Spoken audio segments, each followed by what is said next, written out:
course, we understand and we know that our first guest speaker, Rand Paul, has been busy the last few years, right? He has been across our country. He has stood up for Kentucky. He stood up for his values. He stood up for conservatism. And he stood in the limelight on all the major networks, all of the various debates and things that he went through. We appreciate him very much, and we're just elated, extra glad that he is here tonight to be a part of this Lincoln-Reagan dinner. Ladies and gentlemen, would you welcome our U.S. Senator Rand Paul.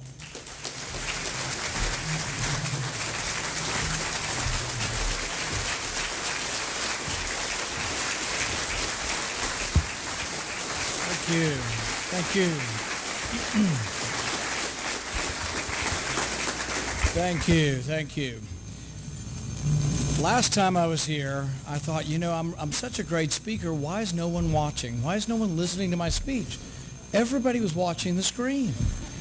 Murray State, of course, was playing basketball during my speech, and so I learned that no matter what you say, no matter how great you think you are, you can't really compete with basketball. But I am glad that you are here tonight, and we are still competing with some basketball, but not UK. UK won earlier today, so you don't have to say I couldn't come because UK was on. I was telling my table that when I came to Kentucky after I finished my medical training, I had finished at Duke University. And I thought, well, it's a well-respected university. I'll put my plaque up, my medical degree, and people will like that. Well, after about a year, I had to move my plaque into the closet because it wasn't helping. I was there at Duke as a resident, and when Leitner made that shot. And so we had about 6 people over to the house, and we were all going to Duke, so I have to tell you, we were Duke fans. I've had 2 kids go to UK now, so give me a break, all right? I have 2 kids at UK. But anyway, we were there, and Kentucky makes that shot, and they go ahead by 1 point, and there's like 1.4 seconds to go. So about that time, our phone starts ringing. This is before the days of caller ID or cell phones or anything. It's a real old-fashioned, this is a phone that you plug into the wall, and it actually has a cord, and it's attached to a base. So the phone's ringing. My wife hops up to get the phone. About that time, Leitner's shot goes through. Everybody in my house is screaming. It sounds like 60 people, not 6 people. And about that time, whoever's calling us, she picks it up, they hang up. About 10 years later, one of her brothers, who's a big UK fan, who was calling to rib us, admits that it was him calling us, but it took him 10 years to admit that was what was up. So I ran for office because I was concerned about how much debt we were accumulating. And it still goes on, and it still concerns me. I'm still worried about the fundamental underpinnings of the economy, but really the foundation of our country. I really am. We borrow $1 million a minute. We have a $19 trillion debt. And you ask yourself, well, how big's a trillion? I can't imagine a trillion. If you take $1,000 bills, put them in your hand 4 inches high, you'll have $1 million. If you take $1,000 bills and you want to put them in your hand and have a trillion, be 63 miles high. If you come and visit my office, in the outer office we have a TV with the debt clock on. You can look on it on your own computer, debtclock.org, and just watch the numbers spinning out of control. When I come home and I tell people we ought to just spend what comes in, we ought to balance the budget, I don't meet anybody that tells me we shouldn't. In fact, I meet most people that are unhappy that we're not. But you know what happens once you get to Washington and you tell people that? They're horrified at the thought. How could we ever do it? They struggle to figure out how we could balance the budget in 10 years. And usually it's funny math. They play a shell game and move things around. They have something called pension smoothing. I'm guessing for those in the State House here today, pension smoothing is a game that makes your pension worth by smoothing it out and stealing it and putting it somewhere else. But those are the kind of games we play. And they were like, well, how could we ever balance a budget? So I've put forth 3 budgets that balance in 5 years. And I point out to them every week how we could actually balance the budget. We put out a waste report. Has anybody seen our waste report? We have an email newsletter list. If you want to get on our email newsletter list, we'll send it to you each week. Last week we put out waste report. $2.5 million spent studying online dating to see if people make their decisions based on physical appearance. You think? We spent a couple $100,000 studying Japanese quail to see if they're more sexually promiscuous on cocaine. You think we could just stipulate probably? It's infected even the military budget.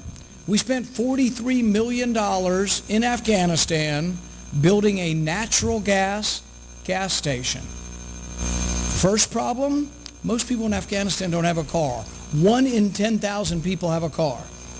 Second question is, what in the world, where's it written in the Constitution? When did it become our responsibility to build a gas station? When did that become the military's mission? Put 500 soldiers in here and ask them if that's what they signed up for, to build gas stations. But then the third problem is, you think anybody's got a car that runs on natural gas? The gas station was 86 times the actual price of what it should have cost. Whoever built it should have gone to jail. And we need to put some people in jail for malfeasance at the VA, in the Defense Department, but really it even goes higher than that. We are infected, and we have infected our military in some kind of green theology. Green theology has nothing to do with defending the country, but it adds expense or takes money away from armaments, from protection from our soldiers, from care for our vets, because we're promoting a green theology. That's what natural gas stations, somebody decided we're going to combat global warming with a gas station in Afghanistan. This is, I promise you, this runs throughout. Has anybody seen the movie 13 Hours? I read the book, and I imagine the movie's the same, but these brave men are fighting for 13 hours straight under just incredible conditions. We got 4 or 6 guys fighting off hundreds of people they can't see in the dark, people with mortars. Eventually they killed a couple of our guys with mortars. But you know what they're doing? They're waiting for reinforcements. The reinforcements are supposed to come from Tripoli. It's about a 30-minute flight. How come they can't come? Why aren't they there? This isn't anything to do with fighter jets from Italy or Europe.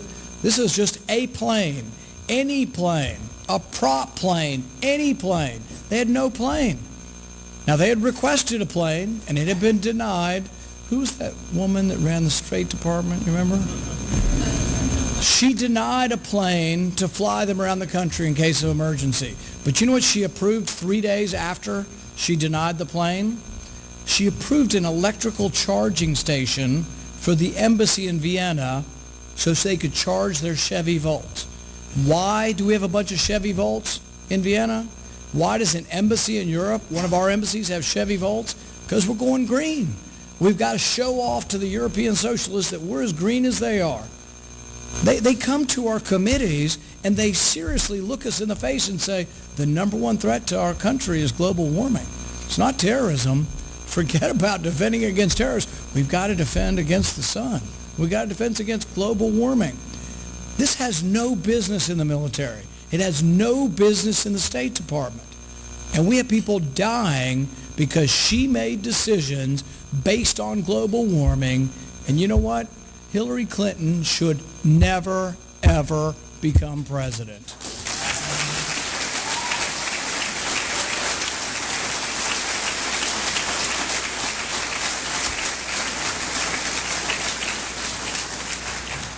When we think about how we're going to fix this country, when we think about how we're going to balance the budget, we have to actually do what we're supposed to do.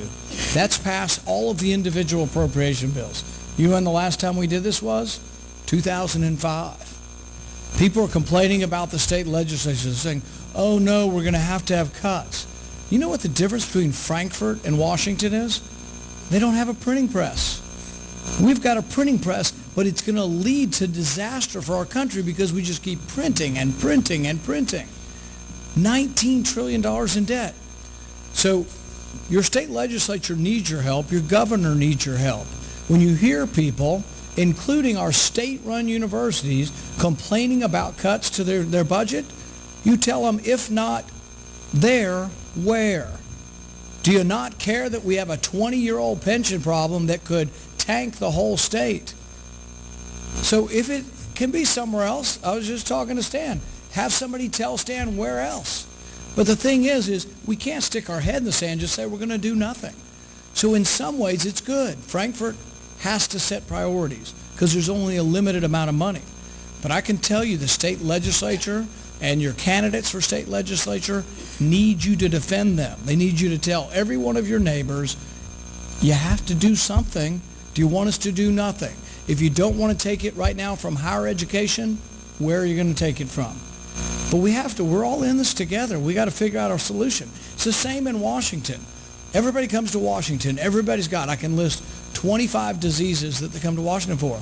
I'm a physician. I have a great deal of sympathy for people who struggle with disease, from the beginning of life to the end of life.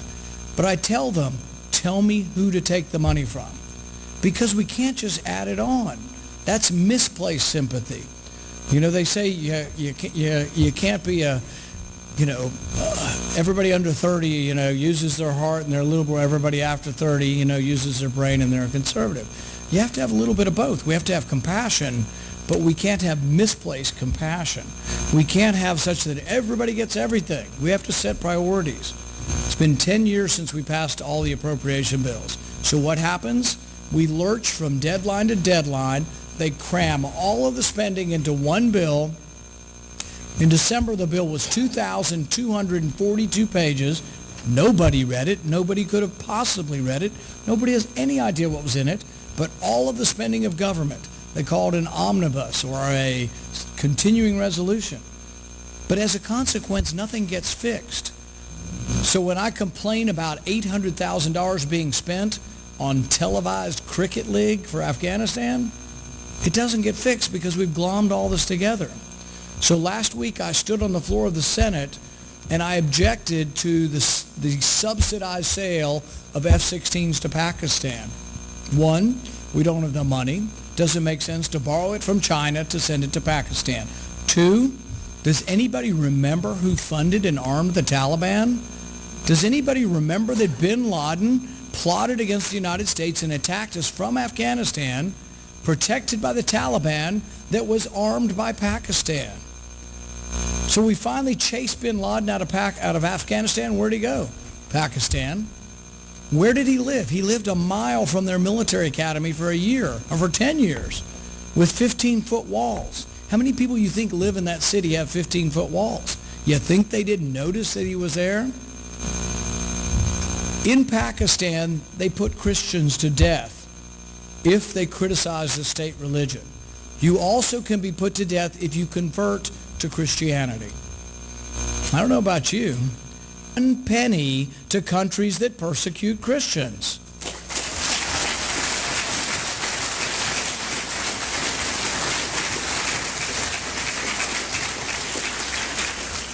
And you think, well, maybe it doesn't happen. Maybe it's just on the books and it doesn't happen.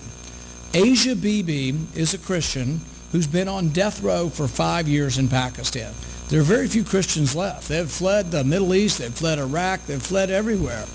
But there's about 1% of Pakistan left that is Christian. Asia Bibi went to draw water from a well in a small village. And as she was drawing water from the well, the women of the village began chanting, "Death, death to the Christian." They began beating her with sticks and stoning her. As she lay on the ground bleeding and crying out for help, she thought she was going to die. At that point, the police finally arrive, only to arrest her. She's been on death row now for 5 years. There was a doctor in Pakistan who said, or did, get DNA swabs that helped lead us to bin Laden. Pakistan repaid his help to us by putting him in prison for 33 years. You talk about needing to defend the country. We need human assets and people who will give us information. You think anybody's left in Pakistan is going to help us when we let him out to dry? He was left out to dry and is in prison. How would you influence that behavior? Maybe if we stood up to Pakistan and say, you're not getting this sale. But everybody in Washington is like, oh, they might be mad at us if we don't give them these weapons. They have 70 F-16s already. How do you think India responds to this? We give 8 more to Pakistan. India says they need more. So we have an arms race over there and we're funding it. So we have to think through what we're doing. So I forced the vote and I got 5 Republicans and 22 Democrats. I got 27 votes. 70 some odd people voted against it. Status quo and inertia is hurting us on both sides of the aisle. We are being spent into oblivion. And I said it on the national stage, and I'll say it again here tonight. The loudest voices in Washington for more spending are Republican right now. We gave up on the sequester. In 2013, we reversed the first part of the sequester. What was the sequester? It was a slowdown in the rate of growth of spending. We gave up on part of it in 2013, and this fall, we gave up on the rest. Why? Because there are loud voices in our party who say we've got to have more military spending. But the Democrats will only vote for it if you give them more domestic spending. The bottom line is we got to hold the line on all the spending. You say, well, we won't be able to defend ourselves. We spend $600 billion on military. That's not a small amount. How much is it? It's what Russia plus China plus 8 other countries spend. Look, I want a strong national defense. I've got 3 nephews in the Navy. My brother-in-law went to the Air Force Academy. My father-in-law spent 20 years as an enlisted man in the Air Force. I believe in a strong national defense as much as any of us. But we're not stronger if we're spending ourselves further into oblivion. If we're trying to project power from bankruptcy court, it doesn't make us stronger. And realize you got to give the Democrats something every time you take something. We have to hold the line. Do you know if you just held the line on spending and didn't let spending go up, the budget balances within 5 years just by freezing spending? And this isn't a small amount of money. We spend $3.8 trillion. Couldn't we live on that? I mean, my goodness, we have to do more. But what I'm saying is we have to do more even within our party, even within all of us. You've got to be able to support the governor if he has to make difficult decisions. You've got to be able to support the state legislature. But we have to do more in Washington. More has to be done. We're the greatest, richest, freest nation ever known in the history of mankind. We're the most humanitarian nation.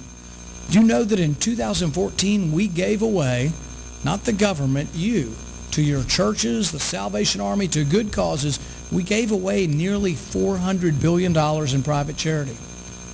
That is an example of the greatness of capitalism, the great wealth of our country. Cuba doesn't give away money like that. Venezuela doesn't. Soviet Union doesn't.